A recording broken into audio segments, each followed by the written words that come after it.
Assalamualaikum warahmatullahi wabarakatuh.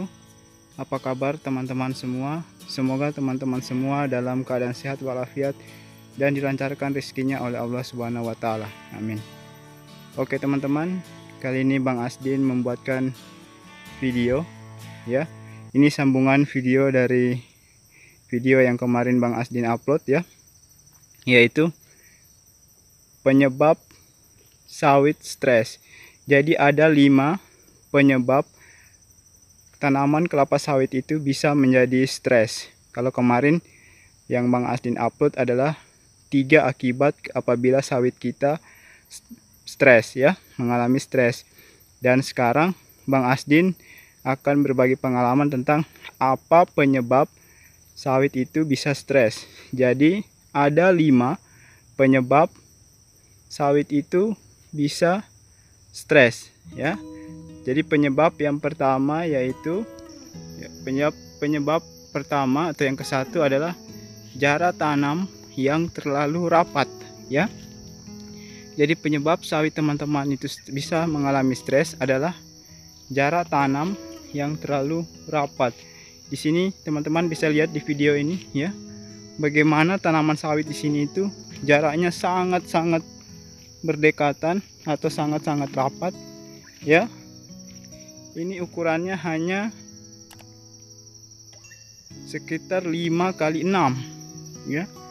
Ini ukurannya adalah 5 kali 6. Sudah Bang Asdin konfirmasi kepada pemilik lahan ya. Ini katanya dulunya adalah dia belum mengerti tentang ukuran tanaman kelapa sawit berapa jaraknya, sehingga dia tanam seperti ini memakai ukuran 5 kali 6 ya.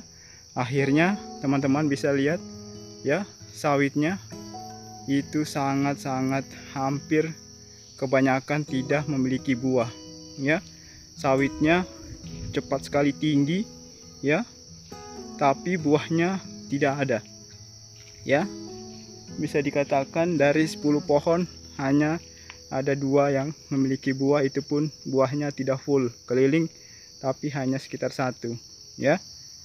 Dan di depan ini itu sudah banyak yang juga ditebang ya atau dipotong supaya tidak terlalu rapat ya.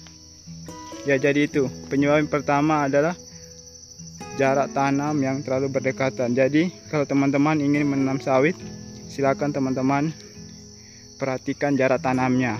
Jadi jarak tanamnya kalau teman-teman ingin tahu ada di videonya Bang Asdin ya. Silahkan teman-teman buka videonya Bang Asdin, scroll saja ke bawah. Di situ ada jarak tanam yang baik dan benar dan sudah terbukti bisa menghasilkan sawit yang melimpah dengan jarak tanam seperti itu ya. Kemudian penyebab yang kedua adalah banyaknya pepohonan di lahan sawit teman-teman ya. Jadi apabila teman-teman membuka lahan sawit, usahakan kayu-kayu yang seperti ini ya teman-teman, itu ditebang ya. Jadi sebelum menanam sawit itu pepohonannya harus ditebang, dibersihkan.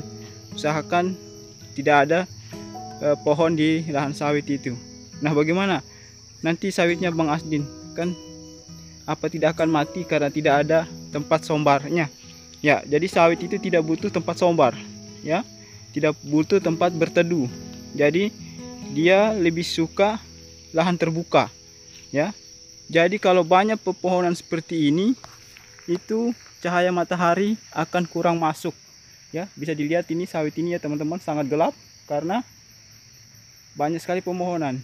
Nah, kalau sudah sangat banyak pepohonan seperti ini, cahaya matahari tidak bisa masuk ya, sawitnya akan mengalami stres. Bisa dilihat ini ya teman-teman, tidak ada buah sama sekali ya. Ya, hanya tinggi tapi buahnya tidak ada ya. Ya, itu adalah penyebab yang kedua. Jadi kalau teman-teman ingin membuka lahan sawit, perhatikan pepohonannya ya. Bisa teman-teman tanam tumpang sari ya, tanam buah-buahan atau tanaman yang lain. Nanti Bang Asdin buatkan videonya, tapi letakkan di tempat yang benar atau ditanam di tempat yang benar ya. Kemudian penyebab yang ketiga ya adalah overpruning. Jangan sampai teman-teman salah mempruning atau memangkas pelepah sawit teman-teman ya. Jadi cara memangkas sawit atau cara pruning sawit itu sesuai tinggi sawit ya. Kalau yang masih kecil-kecil seperti ini teman pakai songko 2. Nah, bagaimana cara pruning songko 2? Silakan teman-teman lihat di videonya Bang Asdin, ada di situ ya.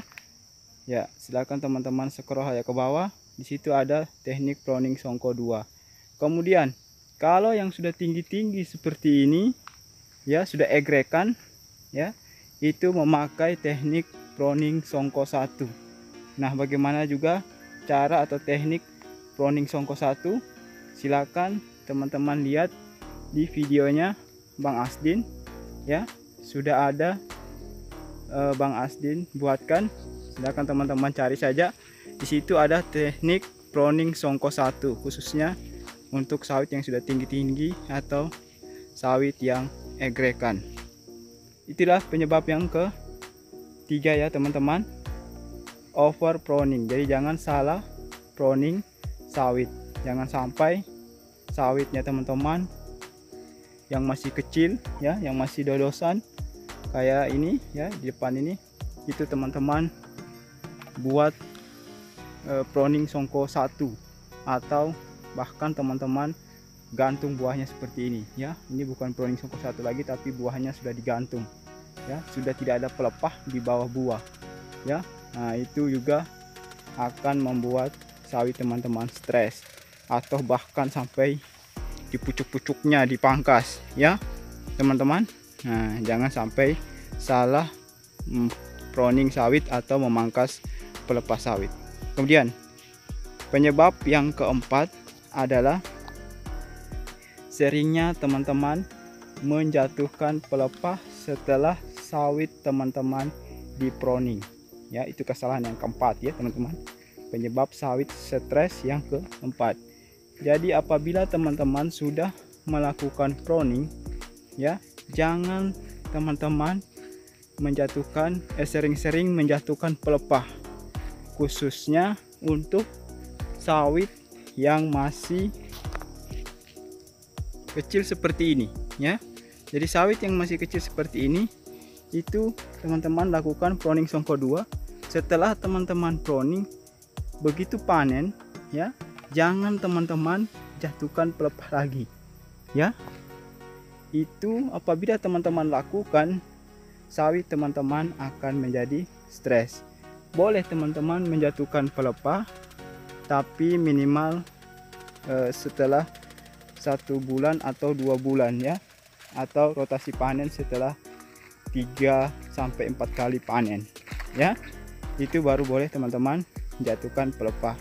Tapi kalau sudah sawitnya tinggi-tinggi seperti ini ya, sudah egrekan yang memakai pruning songko 1, itu walaupun teman-teman jatuhkan pelepah setelah selesai di pruning songko 1 ya, itu tidak masalah ya, karena dia sudah tinggi-tinggi ya. Jadi tidak terlalu berpengaruh lagi apabila pelepahnya banyak dijatuhkan ya. Ya, jadi penyebab yang keempat adalah seringnya teman-teman menjatuhkan pelepah sawit setelah sawit itu di pruning. Jadi jangan teman-teman begitu sudah habis pruning kemudian masuk masa panen, teman-teman jatuhkan buah, langsung juga jatuhkan pelepah, supaya katanya besoknya tidak sibuk lagi pruning, karena begitu panen sekalian pruning lagi ya. Jangan ya teman-teman, kecuali yang egrekan atau sawit pokok tinggi ya. Sawit pokok tinggi begini biasanya walaupun sudah di pruning songko 1, biasanya ada buah yang susah sekali dijatuhkan, buah kejepit ya. Ya, itu bisa dijatuhkan pelepahnya, tidak masalah. Tapi kalau yang sawitnya yang masih kecil-kecil begini seperti ini, kasihan ya teman-teman, itu bisa berakibat fatal, bisa menyebabkan sawit teman-teman stres. Kemudian penyebab yang terakhir adalah penyebab yang kelima, yaitu sawit teman-teman tidak diproning atau jarang diproning, yaitu 1 tahun hanya 1 kali diproning. Ya, kalau 1 tahun hanya 1 kali diproning, otomatis pelepahnya itu akan menumpuk. Mungkin dari jalur buahnya ini, pelepah di bawah buah ini mungkin sampai sekitar 5 atau 6 susun. Dan kalau sudah seperti itu, otomatis banyak pelepah yang akan kering. Ya, banyak pelepah yang akan kering di pohon sawit, kemudian patah-patah. Ya, kalau sudah kering pasti pelepahnya patah. Nah, itu yang akan rimbun nanti di pohon sawit. Ya, itu otomatis walaupun teman-teman pupuk, ya, pupuk itu tidak akan terlalu bereaksi. Kenapa? Karena pelepah banyak yang memakan pupuk, ya, karena tidak diproning. Jadi usahakan diproning, jarak proningnya harus teratur, ya. Bisa teman-teman lihat jarak proning yang benar itu berapa kali dalam setahun, bisa teman-teman lihat di videonya Bang Asdin, yaitu cara merawat sawit yang benar, ya. Di situ Bang Asdin sudah jelaskan. Jadi ada 5 penyebab sawit mengalami stres, ya. Jadi teman-teman, silakan teman-teman cari tahu di lahan sawit teman-teman, apakah dalam 5 penyebab ini ada yang teman-teman lakukan. Kalau ada, berarti itulah penyebab sawit teman-teman tidak berbuah, kemudian kerdil, ya, kemudian sawit betina bisa berubah buahnya menjadi sawit jantan. Seperti 3 akibat sawit yang mengalami stres, ya teman-teman. Ya, jadi kalau ada teman-teman yang ingin bertanya tentang masalah sawit, ya silakan teman-teman komen di kolom komentar, ya. Kalau ada juga pendapat dari teman-teman yang lain tentang penyebab sawit stres, silakan teman-teman komen juga, biar Bang Asdin bisa tambah pengalaman juga, ya. Dan Bang Asdin minta kepada teman-teman semua, tolong teman-teman semua bantu channelnya Bang Asdin ini supaya bisa cepat berkembang dan bisa segera dimonetisasi, agar Bang Asdin bisa segera berbagi kepada fakir miskin dan teman-teman yang membutuhkan, ya. Itu niatnya Bang Asdin yang pertama. Jadi tolong teman-teman bantu channelnya Bang Asdin ini dengan cara tekan tombol subscribe-nya dan nyalakan tombol loncengnya, agar teman-teman tidak ketinggalan notifikasi atau pemberitahuan terbaru apabila Bang Asdin mengupload video-video terbaru, ya. Jadi dari Bang Asdin cukup sekian. Apabila ada kata-kata Bang Asdin yang salah, mohon dimaafkan.